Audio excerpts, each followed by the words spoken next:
So I was talking with Eli and asking him which story to read from because there are a couple that I can read from. I can't finish anything, but um, there was one called Little Horses that I was going to read, but it's kind of sad and grim, and it's not Eli's favorite, so I'm going to read Walla Melon. Baby, baby, baby, baby, baby, baby, baby, baby, baby. Cousin Alphonse must have thought he looked like James Brown. He looked like what he was, just a little boy with a big peanut head squirming around, kicking up dust in the driveway. Oneida thought about threatening to tell on him for messing his pants up. Even Alphonse ought to know better. He had worn holes in both his knees, begging, "Please, please, please," into the broken microphone he'd found in Mr. Early's trash barrel. And she'd heard a loud rip the last time he did the splits, though nothing showed, yet. "Nida, Alphonse, come see what me and Mercy Sanchez found." Kevin Curtis ran along the sidewalk toward them, arms windmilling, shirt tails flapping. He stopped several feet off as soon as he saw he had their attention. "Come on!" Oneida stood up from the pipe rail fence slowly, with the full dignity of her 10 years. 1 decade. She was the oldest kid on the block, not counting teenagers. She had certain responsibilities, like taking care of Alphonse. The boys ran ahead of her as she walked and circled back again like little dogs. Kevin urged her onto the path that cut across the vacant lot beside his house. Mercy was standing on a pile of rubble half the way through, her straight hair shining in the noonday sun like a long black mirror. She was pointing down at something Oneida couldn't see from the path, something small, something so wonderful it made sad Mercy smile. "Walla melons," Kevin explained as they left the path, "grown all by theyselves. Ain't nobody could have put 'em there." "Watermelons," Oneida corrected him automatically. The plant grew out from under a concrete slab. At first all she could see was its broad leaves like green hearts with scalloped edges. Mercy pushed these aside to reveal the real treasure. 4 fat globes, dark and light stripes swelling in their middles and vanishing into one another at either end. They were watermelons, all right. Each one was a little larger than Oneida's fist. "It's a sign," said Mercy, her voice soft as a baby's breath. "A sign from the Blue Lady." Oneida would have expected the Blue Lady to send them roses instead, or something prettier, something you couldn't find in an ordinary supermarket. But Mercy knew more about the Blue Lady because she and her half-brother Emilio had been the one to tell Oneida about her in the first place. 4 of them and 4 of us. Oneida looked up at Mercy to see if she understood the significance. Mercy nodded. "We can't let no one else know about this." "How come?" said Alphonse. Because he was mildly retarded, he needed help understanding a lot of things. Oneida explained it to him. "You tell anybody else, they'll mess up everything. Keep quiet, and you'll have a whole watermelon all to yourself." "I get a Walla melon all my own?" "Watermelon," Oneida enunciated. "How long it take till they're ready?" They decided it would be at least a week before the fruit was ripe enough to eat. Every day they met at Ms. Nichols'. Mercy's mother had left her here and gone back to Florida to be with her husband. It was better for Mercy to live at her grandmother's, away from so much crime, and Michigan had less discrimination. Ms. Nichols didn't care what her granddaughter was up to as long as it didn't interrupt her TV watching or, worse yet, get her called away from work. Mercy seemed to know what the watermelon needed instinctively. She had them fill half-gallon milk bottles from the garden hose and set those to cure behind the garage.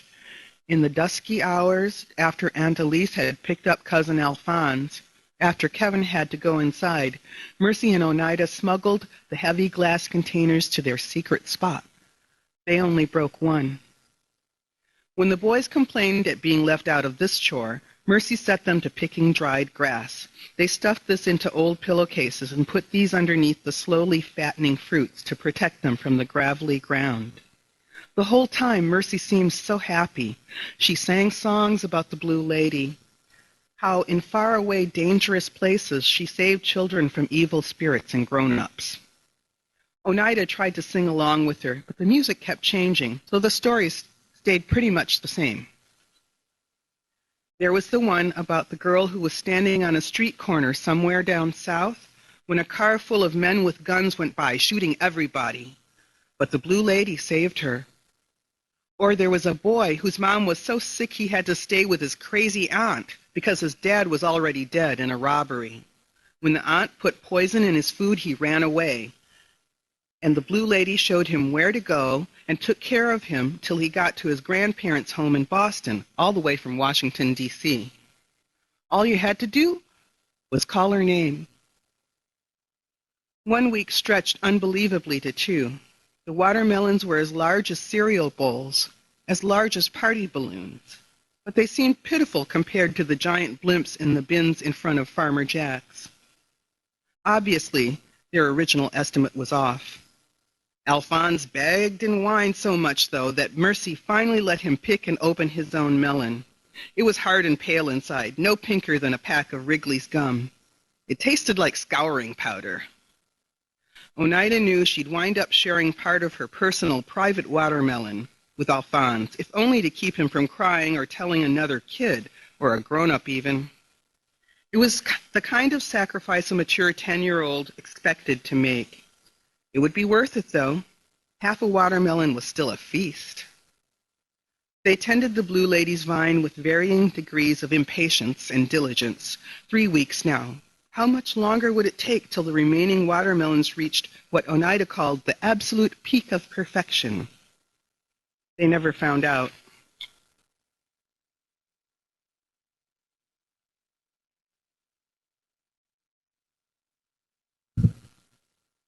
The Monday after the 4th of July, Oneida awoke to the low grumble of heavy machinery.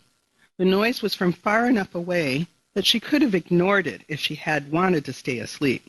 Instead, she leaned out till her fingers fit under the edge of her bunk's frame, curled down, and flipped herself so that she sat on the empty bottom bunk. She peeked into her parents' bedroom. Her father was still asleep. His holstered gun gleamed darkly in the light that crept in around the lowered shade. She closed the door quietly. Her dad worked hard. He was the first Negro on the police force. Oneida ate a bowl of cereal, rereading the book on the back of the box about the adventures of Twinkletoes the elephant. Baby stuff, but she was too lazy to get up and locate a real book.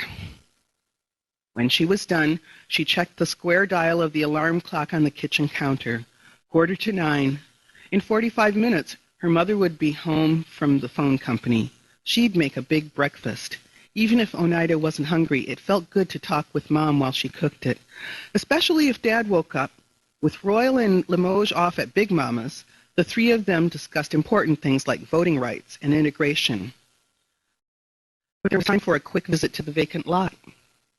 The sidewalk was still cool beneath the black locust trees.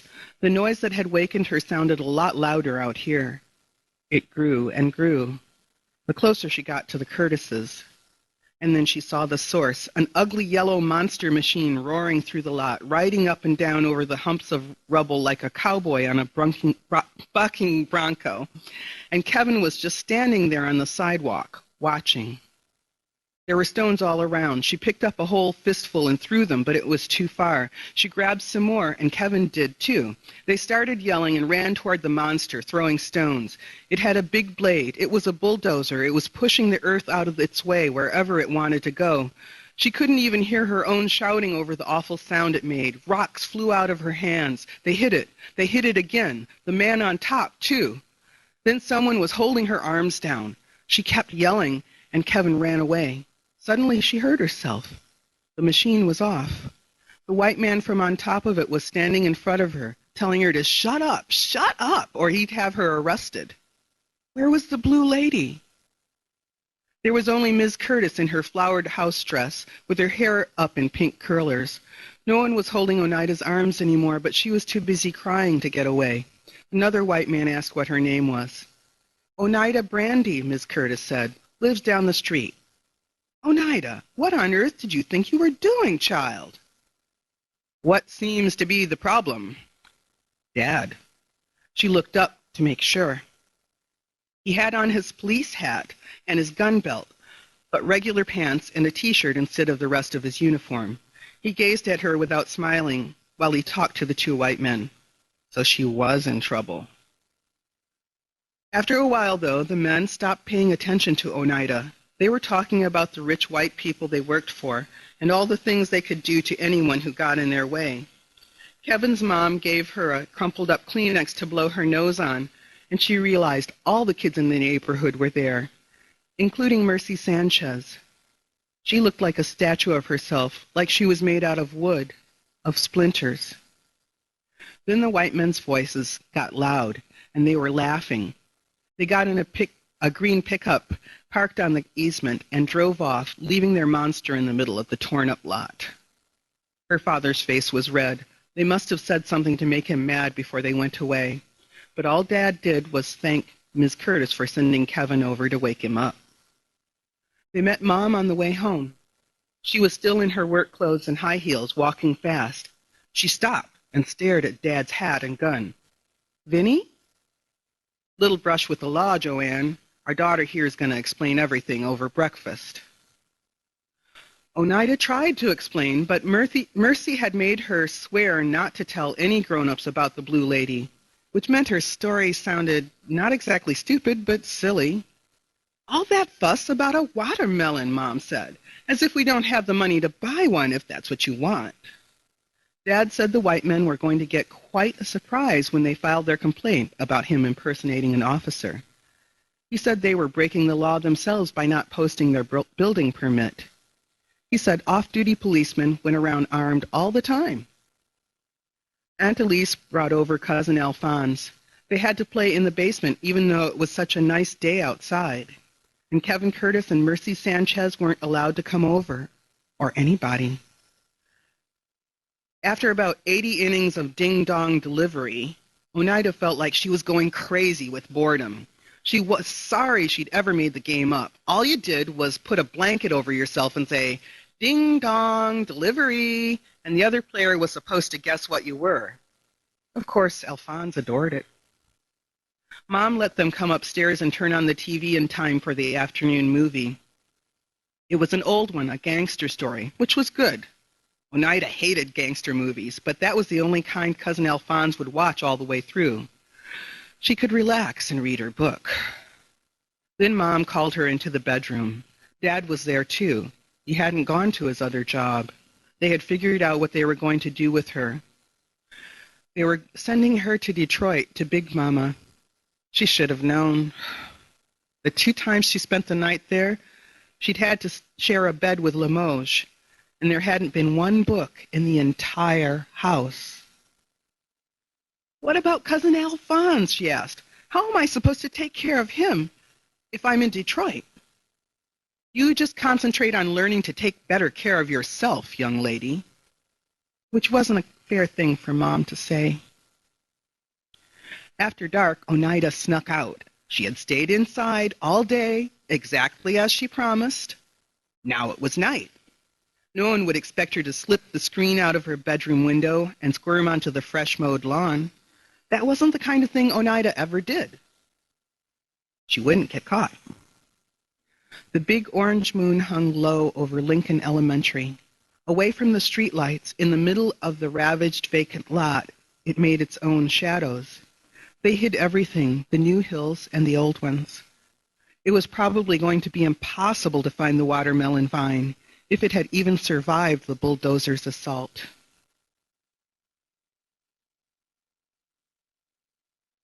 But Oneida walked to the lot's middle anyway. From there, she saw Mercy. She stood stock still over on Oneida's left, looking down at something. It was the same way she'd stood the day they found the vine, except then the light had come from above, from the sun. Now something much brighter than the moon shone from below, up into her face. something red and blue and green and white, something radiant, moving like water, moving like a dream. Oneida ran toward whatever it was. She tripped on a stone block, stumbled through the dark. "Mercy!" she shouted as she topped a hill. Mercy nodded, but Oneida didn't think it was because Mercy had heard her. She ran on recklessly, arriving just as the light began to fade, as if, one by one, a bunch of birthday candles were being blown out. Oneida bent forward to see better. The light came from a little cave of jewels about the size of a gym ball. A blue heart wavered in its center, surrounded by tiny wreaths of red flowers and flickering silver stars. As she watched, they dwindled and were gone. All that was left was a shattered watermelon rind, scooped out. Magic. Oneida met Mercy's eyes. They had seen real magic. She smiled, but Mercy didn't. Blue Lady says she can't take care of Emilio no more. He too big. Emilio had been 13 last New Year's when he left with Mercy's mom. Ms. Sanchez hadn't been so worried about him. Bad neighborhoods weren't so bad for bad boys. But now... Mercy looked down again at the left-behind rind. Oneida decided to tell Mercy her own news about going to Detroit Saturday and being on punishment till then. It was difficult to see her face. Her beautiful hair kept hanging in the way. Was she even listening? "You better not go and forget me, Nida." What was Mercy talking about? "I'll only be there until school starts, September." As if she wouldn't remember Mercy forever and ever anyway. Mercy turned and walked a few steps away. Oneida was going to follow her, but Mercy stopped on her own, faced her friend again, held out her hand. There was something dark in her pale palm. "I'm going to give you these now, in case." Oneida took what Mercy offered, an almost weightless mask, cool and damp. "I can sneak out again," she said. "Why not?" "Sure. The Blue Lady, though, she wants you to have these. In this way, I won't be worrying." Watermelon seeds, that's what they were. Oneida put them in her pajama pocket, what she had been looking for when she came here. She took a deep breath. It went into her all shaky and came out in one long whoosh. Till September wasn't her whole life. "Maybe Mom and Dad will change their minds and let you come over." "Maybe." Mercy sounded as if she should clear her throat, as if she were crying, which was something she never did, no matter how sad she looked. She started walking away again. "Hey, I'll send a card on your birthday," Oneida yelled after her, because she couldn't think of what else to say. "I can stop there."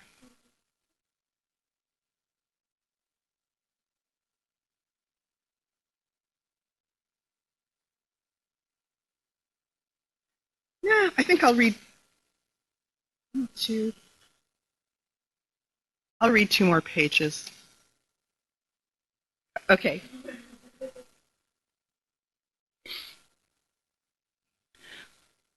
Wednesday, the chief of police put Dad on suspension. That meant they could drive to Detroit early, as soon as Dad woke up on Thursday. Oneida helped her mom with the last-minute packing. There was no time to do the laundry. Dad didn't care. "They got water and electricity in Detroit last time I checked, Joanne, and Big Mama must have at least 1 washing machine."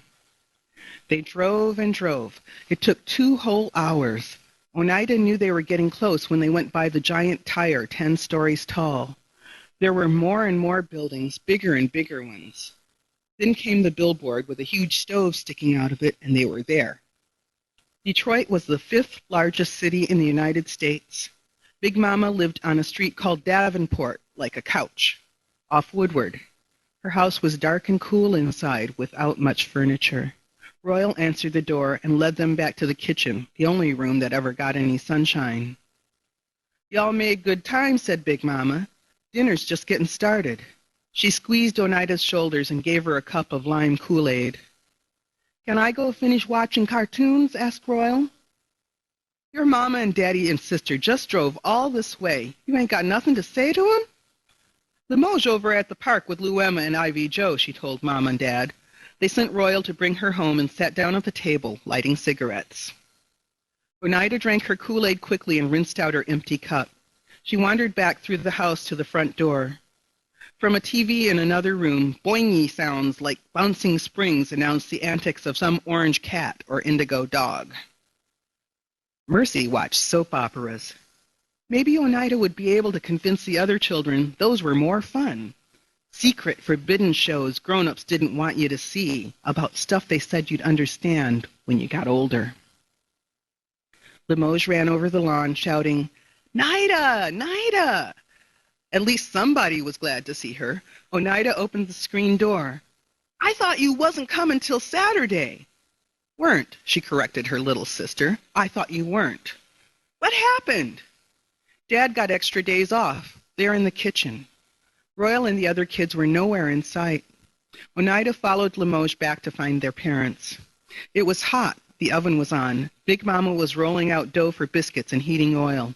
She had Oneida and Limoges take turns shaking chicken legs in a bag of flour.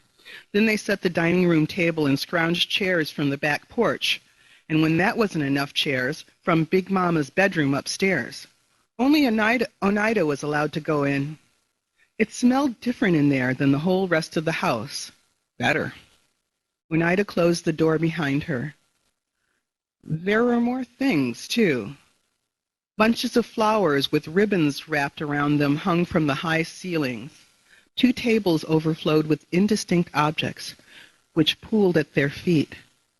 The tables flanked a tall, black rectangle, something shiny with a thin cloth flung over it.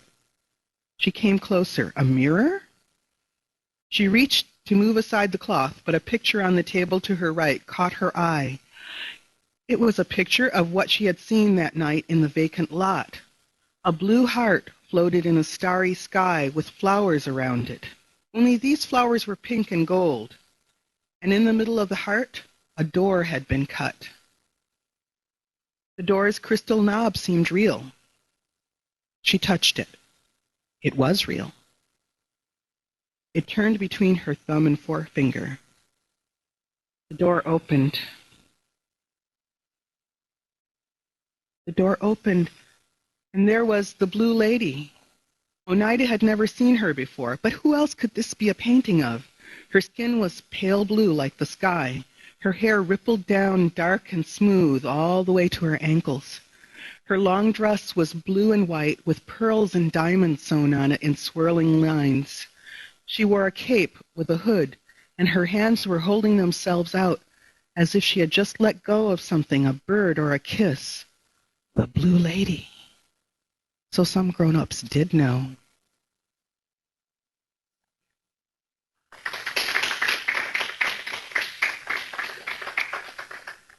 Thanks, you guys. Do you have any questions? I know sometimes it takes a while to think of a question and raise your hand. So if you have questions, take your time. I'll wait.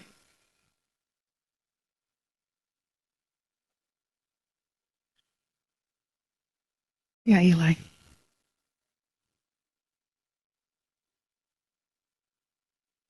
The Blue Lady is, she features in stories that are told by children on the edge in the Southeast especially, and in Hispanic communities especially. People, or I should say children who are orphans, who are foster kids. They tell each other stories about the Blue Lady and how she helps them. To my mind, she equates with a figure in the West African pantheon of Orishas called Yemaya. Does that answer your question? Do you need to know more? Yeah.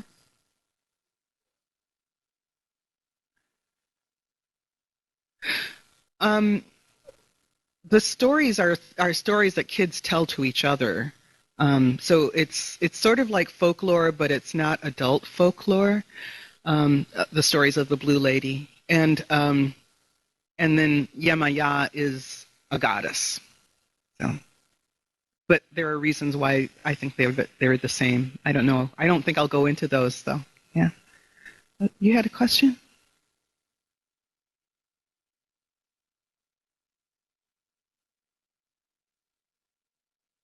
Yeah. Okay. I'll say this much. The West African Pantheon was brought over here, and it's it figures in Vodun and Santeria, and Santeria is a more Hispanic-based religion. Um, but when these gods came over from Africa, they disguised themselves, or people disguised them as saints. And there are several different goddesses that are conceptualized as different versions of the Virgin Mary. There's Guadalupe, just different ones, and so that's how I made the connection. But yeah, that's Virgin Mary. Yep. There's also a very scary figure in that same folklore called La Llorona. Yeah, you know her.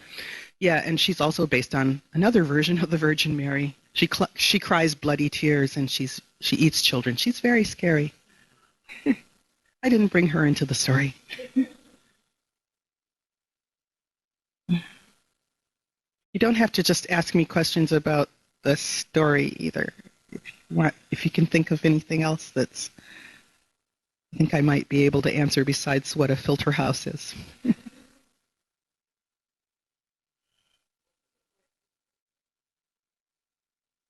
From everywhere.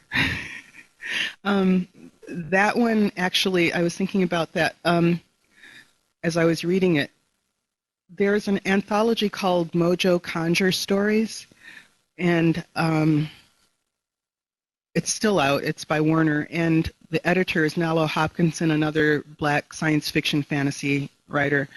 She asked me to write a story, so I wrote that story for her anthology, and then I also gave her another story, a story called The Tawny Bitch, which isn't in this book, but which she preferred because that one was set in a different setting. It was set in the West Indies, and it was set in the 19th century. It's a sort of a pastiche of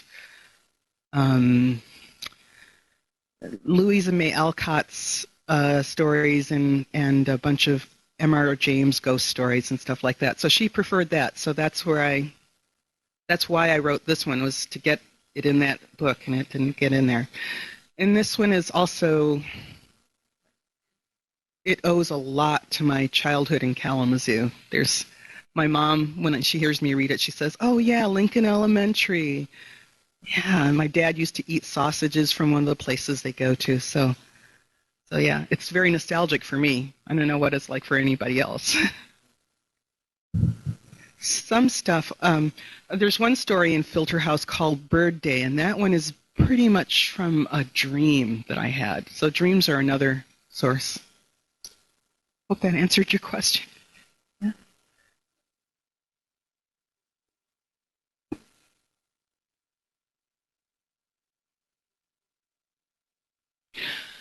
Samuel Delaney Jr. Anybody in this room ever heard of him? Yeah. He wrote his first novel, which won an award immediately. He started writing it when he was 16. He's now, I think, in his 60s, and he's still brilliant, still a genius, and I recommend anything by him. Short stories. There's a great short story of his called Time Considered as a Helix of Semi-Precious Stones. That's really good. So yeah, him. And more recently, Gwyneth Jones. She always tries really strange things and carries them off. I like audacity. Richard K. Morgan. He's known for writing like sort of manly adventure stories with car crashes and assassins. And I don't care. They're good. Try and think if there's anybody else. There's a ton of people that I think are great. I will say I'm on the board for the Clarion West Writers Workshop, and every year we have 6 instructors come to Seattle and teach writing, and they also do readings. So if you hear about Clarion West readings, come to those, because those are all going to be good.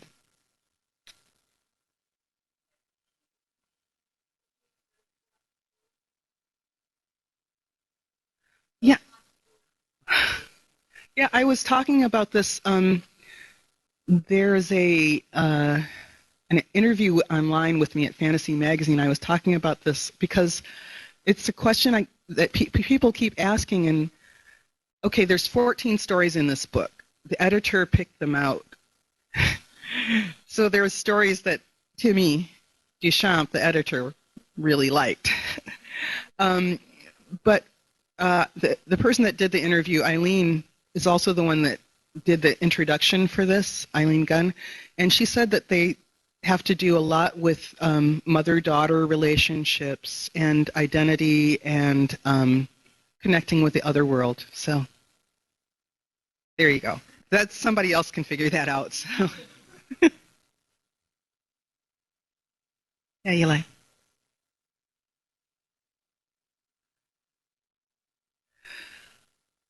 Oh, sure. Yes, I won the Tiptree, and I got to wear this tiara for a whole weekend. It was great. And I feel so natural when I'm wearing a crown. Okay, gender and these stories. Well, first of all, most of the protagonists are female, but I've been a Tiptree judge myself, and that's not enough. Second of all, none of them are content with being assigned any particular gender role. One of the things that I think that is the strongest about these stories and the what you have to do to win the Tiptree, you have to expand and explore gender roles. It's the mother-daughter thing and the identity thing. It's coming of age as a woman as opposed to coming of age as a girl. It's growing beyond expectations of what womanhood is, and a lot of stories that are given privilege in this society that have, even the ones that have female protagonists, they're about mirroring yourself in someone who is opposite to you as far as your gender, and finding the beloved other, finding your father, finding your brother, finding the male romantic lead. And my stories are about finding yourself in someone that is like you, your mother, seeing yourself in your mother's reflection. So that's probably the biggest connection.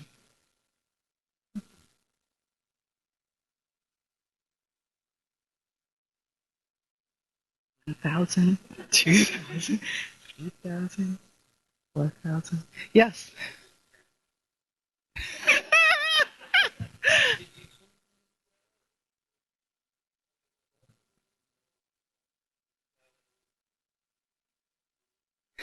Okay, that's a good one.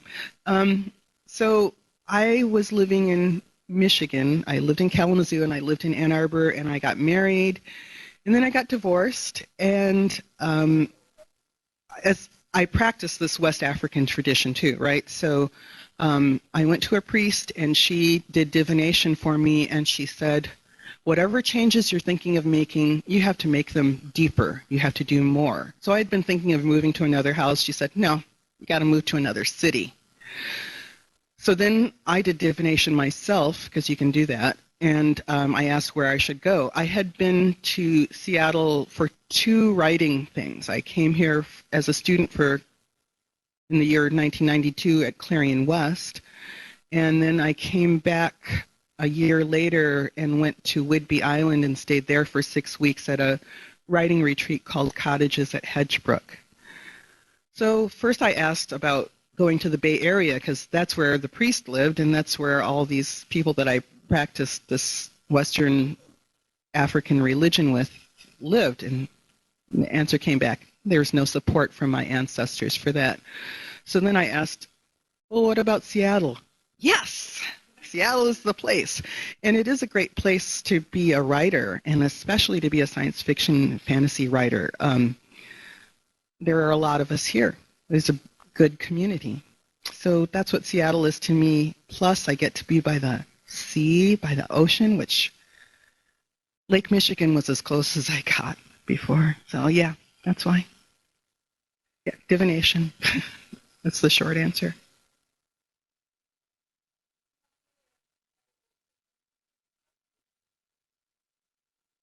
This is my first collection of stories, Filter House. I do have another book out that I co-wrote, and I didn't bring any copies of it with me to show you. It's called Writing the Other. It's from the same publisher, Aqueduct. Writing the Other is about how to write about someone who is of a different race or a different religion or a different gender or age or physical ability than yourself. And it's a very controversial subject because there are people who say you can only write about people who are just like yourself. I believe Sherman Alexie is one of those people. And then there are people who say, well, you can do it and you just should do it. And I'm saying, well, you can do it and you can learn how to do it well. you know, sort of like in between there. The book has exercises in it. It has examples and sort of lectures, and it's really good. If you're a writer, then you probably want to read it, and you probably want to do the exercises. Is there anybody else in here besides me that's a writer? Aha! Right, but writing is writing, whether it's published or not.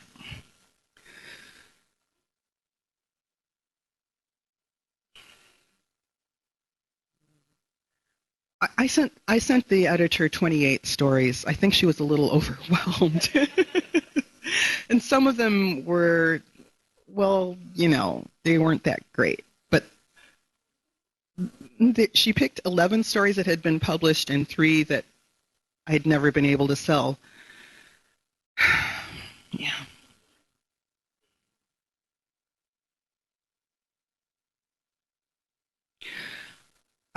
I hope so. I hope so. I did just finish another story that I had just finished it like within the last month, and I really want to get it out there and see, you know, now that I've won the Tiptree, maybe they'll take me seriously and like I can sell this story.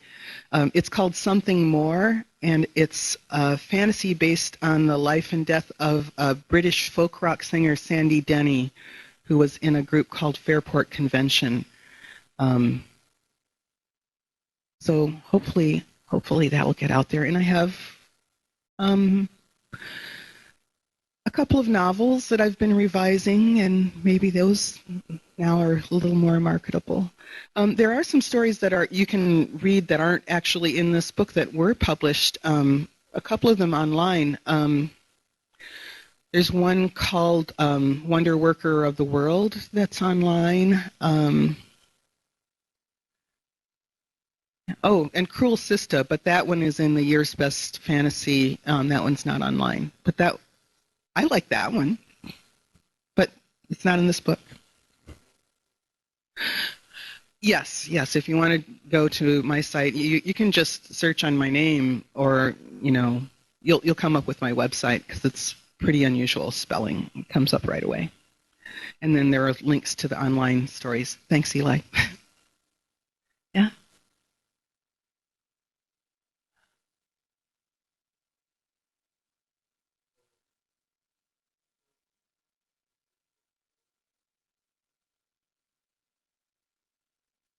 Yeah. Yeah.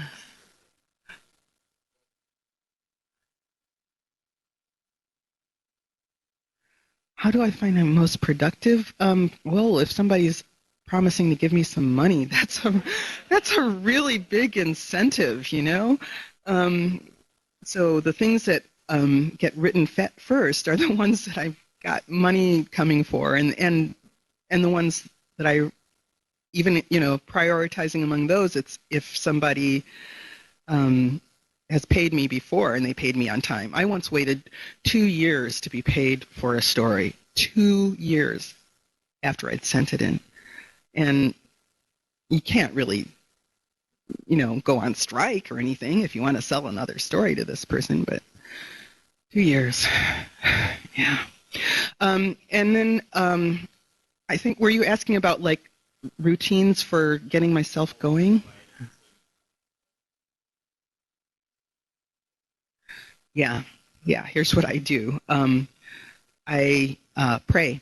I pray to the trickster because anytime that you're like going above and beyond, the normal, mundane, everyday stuff, you're kind of you're tricking yourself into doing this stuff. So I pray to the trickster. I pray to any other uh, gods or goddesses that I think might have something to do with the story. Like when I wrote Walla Melon, I sure prayed to Yama, yeah. And I pray to my ancestors, because I know my ancestors, I've heard clearly that they want me to be famous and rich. So, I ask for their help because this is how we're going to do it. And I light candles. I make offerings. Yeah, it's a whole big ritual. Yeah. Yes.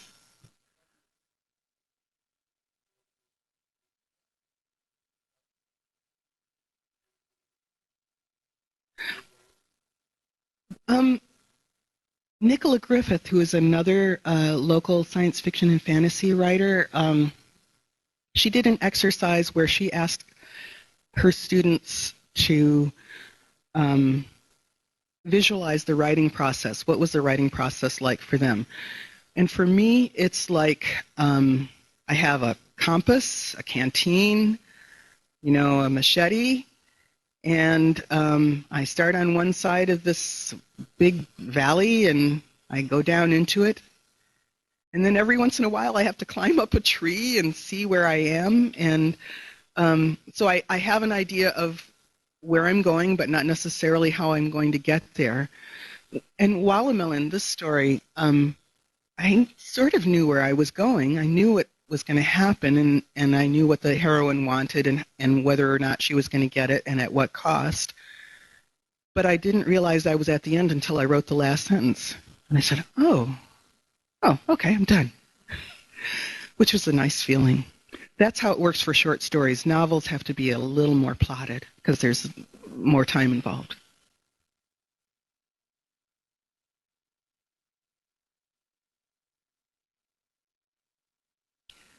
I bet you that's enough questions, though, don't you think?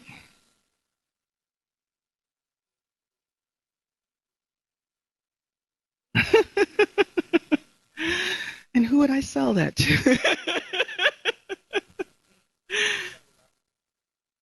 Yeah.